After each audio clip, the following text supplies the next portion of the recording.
Hello, welcome back to Made by Amanda Mao. I'm Amanda and I make stuff.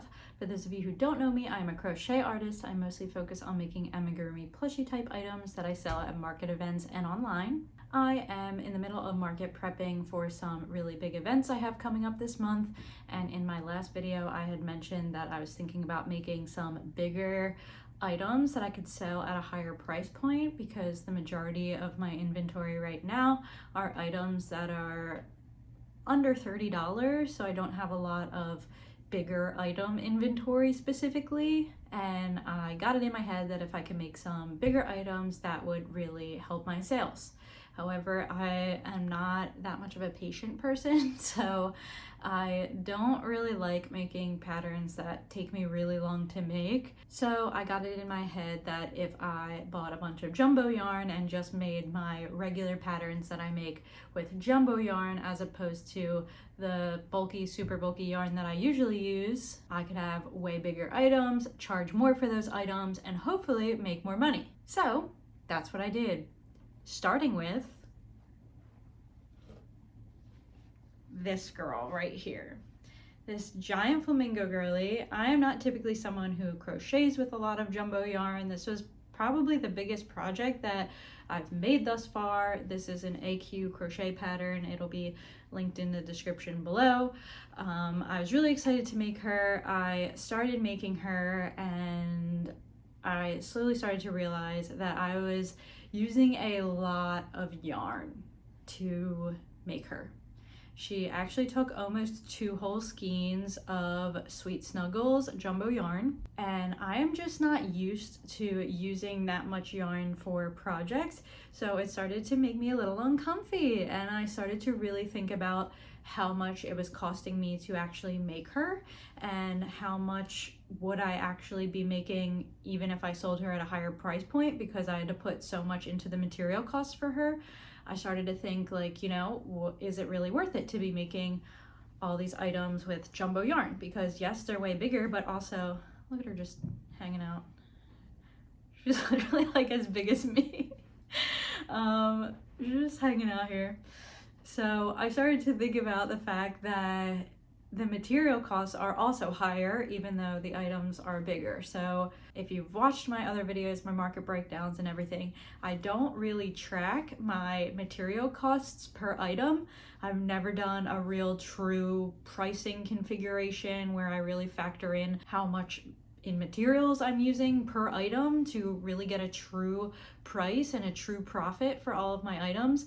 And it wasn't really worrying me until I made this girly, and then I was like, I really have to know how much I'm actually making on her. So I finally bought a pricing calculator, which I will show you in a second. And I always thought that weighing out all of my materials and tracking it would be a pain in the butt, but it was actually kind of fun and it was way easier than I expected. So I'm going to show you guys how I did all of that and how I figured out my true prices and true profit of all of my items. And then I also calculated my profit margins on all of, well, I didn't do all of them yet, but on some of my items. And in addition to this flamingo girly, I took the turtle pattern that I usually make, and I also made a jumbo sized turtle. Look at this guy. I also invested in some new eyes. I actually got these on Amazon, surprisingly. They weren't too expensive. They were cheaper than Etsy, so I'll have that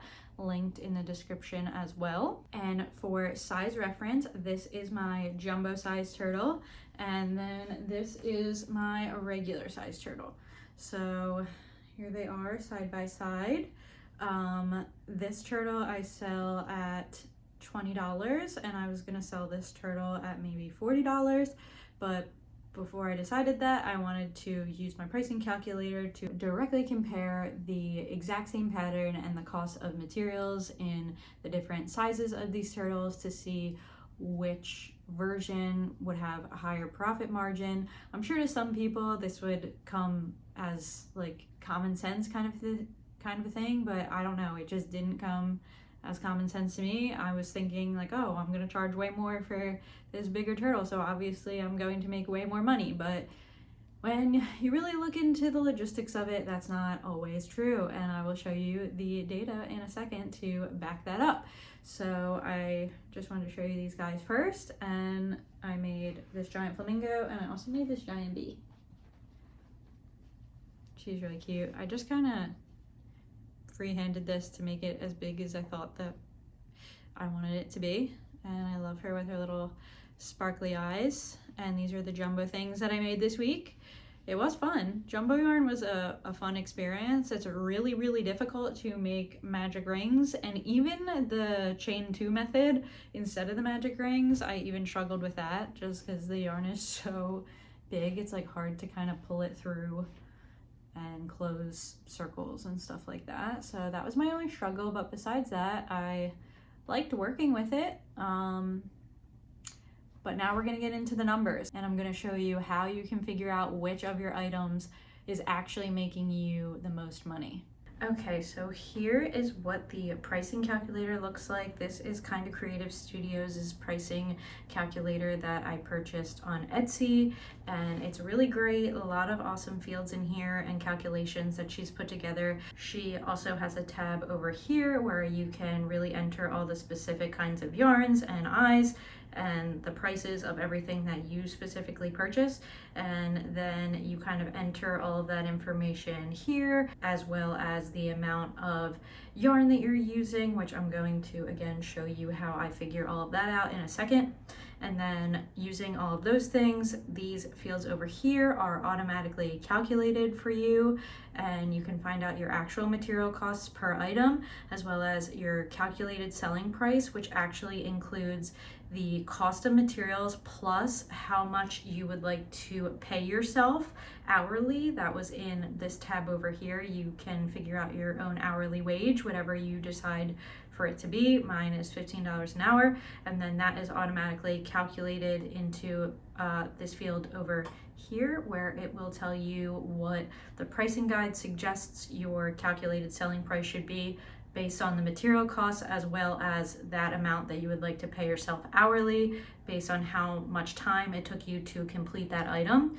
So this was the calculated selling price. That's a calculated field. And then I entered my selling price, what I am comfortable selling that product at, and then you get your true profit in this column, which is another calculated field that takes my selling price minus the actual material costs, and that gives me my true profit of what I'm actually making on that item once you subtract the material costs. And then I actually added this profit margin field over here to see what my actual percentage of profit is on these items, and the profit margin percentage is from my true profit, this actual profit amount, which is again how much I made minus my materials and everything, divided by my actual selling price, and it gives me this profit margin percentage per item. The specific profit margin percentage that you would like your items to be at is totally up to you. I wouldn't suggest going lower than 30%.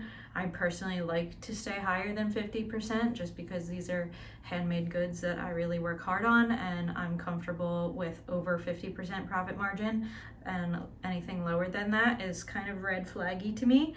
So obviously I started with my jumbo flamingo, and I entered all of the yarn she took to make and all the polyfill and her eyes and everything, and I was shocked to find out that the material cost to make her was $29.23, which I actually think is kind of a lot. I don't know, as you'll see as I kind of go over some other examples here, this is definitely way more than other items that I've made. Of course, this is also the biggest item that I've made.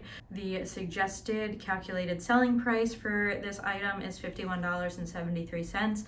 And the selling price that I will be selling her at is $55. So my true profit, how much I'm actually putting into my pocket once I take out the material costs, is only $25.77 for that giant flamingo. So when you really figure out that profit margin, it is below that 50% mark. It is only 47%, which I don't know. I wasn't feeling great about that percentage. So then, out of curiosity, I obviously had to do some of my other items to kind of compare. I did some of my regular items, my bees, my mushrooms, my axolotls, and my profit margins were just way higher in the 70% range, which is where I would like to be. The cost of materials for these per item is really cheap, usually less or around $3, so that was really cool to see.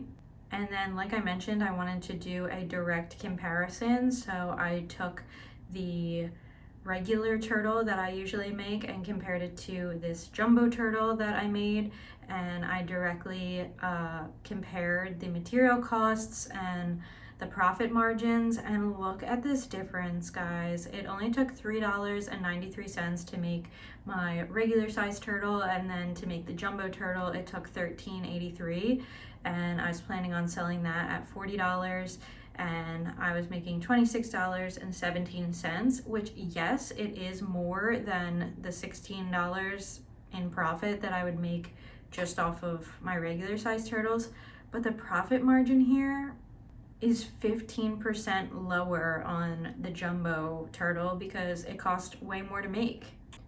And then I obviously also had to test out my keychains, because you can kind of see the trend here that obviously the less amount of time and the less amount of materials you're spending on an item, the higher the profit margin is. So I was thinking, well, obviously I'm hoping that my keychains will have a really high profit margin, and they did. The material cost for my keychains is only 95 cents, and that is including all of the keychain hardware, the claw clips and the chains. That only ended up being about 10 cents per keychain, and with the yarn and everything, it only cost me around 95 cents to make each one of these ducky keychains, and I sell them for $8 each, and my true profit on them is $7.05, which actually gives me an 88% profit margin, which is a huge profit margin.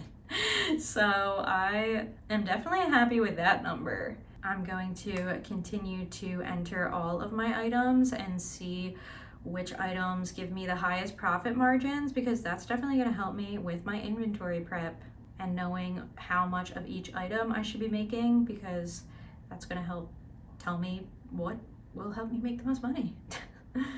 So now I'm going to show you guys how I weigh out all of the materials for each specific item so that you can enter that information into your pricing calculator. Okay, so the first thing that you will need to get these amounts for your pricing calculator is the price per gram of your materials.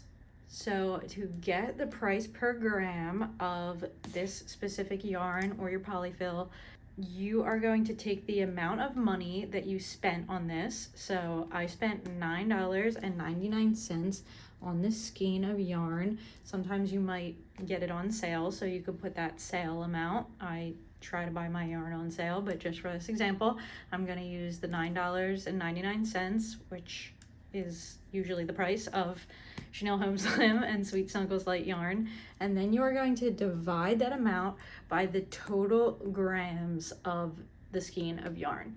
So this specific skein of yarn is 250 grams, so I would take $9.99 and divide it by 250 grams. And you would do the same for the polyfill. You would take the price that you paid for the polyfill divided by how much the weight in grams is on the polyfill, and you should be able to find that on the box. If you throw out your yarn slips, your yarn little, what is this called? Like a tag? Your yarn tags, that information is easily Googled. You can just Google the yarn and you'll be able to find that information pretty easily. So when you do this calculation, it ends up being about like 0.03999 whatever. So it's like, if I rounded, it would be like 4 cents per gram. So once you enter that information into the materials tab of your pricing calculator, and then you figure out how much of this you use, it will calculate how much it cost you to make automatically. Now I'm going to show you how to actually weigh out how much you are using. I'm just going to show you with this skein because it doesn't have a tag on it.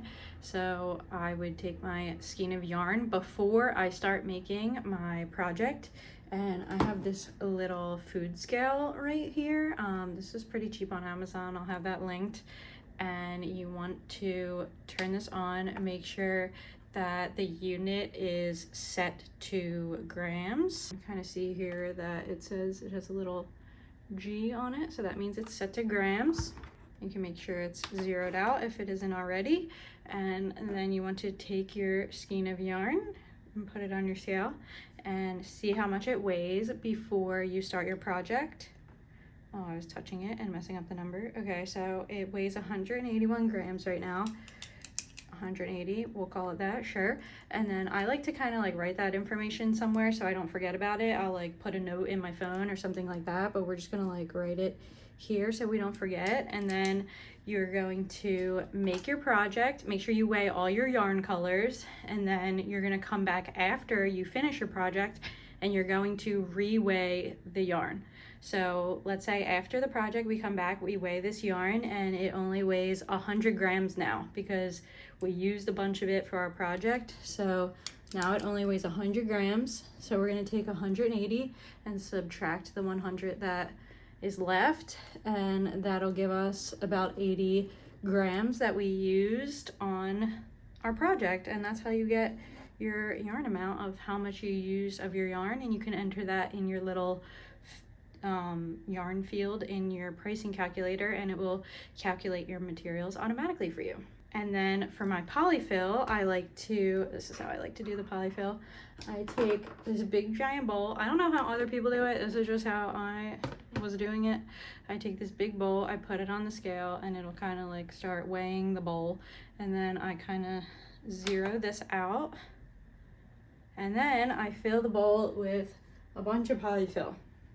And I see how much that weighs. And it weighs about 68 grams. So I'm gonna write 68 grams. And then the same thing, I will do my project, use whatever amount of polyfill I need to use from this collection that I just weighed, and then I will come back after and weigh whatever is left of the polyfill and then subtract that from this amount, and that will give me the total amount that I used for that specific item. I hope this wasn't too confusing for you guys. I know it is a lot of info, but I promise it's not bad at all. The biggest issue I ran into doing this was just remembering to weigh my yarn before I actually started crocheting. Most pricing calculators, this one at least, I'm sure with other pricing calculators, if you choose a different one, they definitely come with a lot of instructions as well. And I really recommend you try this process. As someone who was pretty against it and just didn't feel the need to do it, I'm so happy I finally actually know all the numbers now.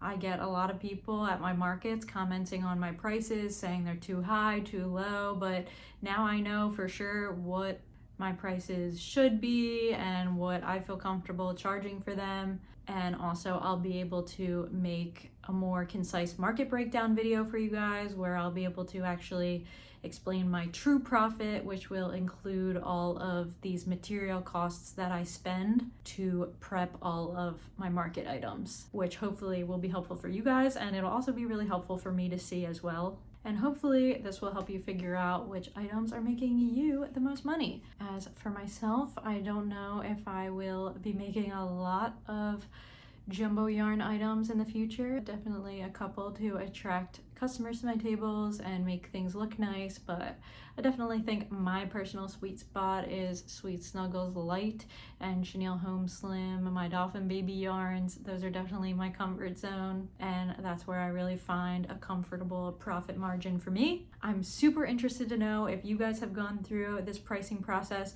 what items are giving you the highest profit margins. Please let me know in the comments. Thank you so much for watching this video. If you did, make sure you subscribe if you haven't already. I'll have market prep videos coming up, as well as market breakdown videos for my upcoming markets, where I will be including the price of my materials so we can figure out how much profit I'm actually making from these events. So I will see you guys then. Bye.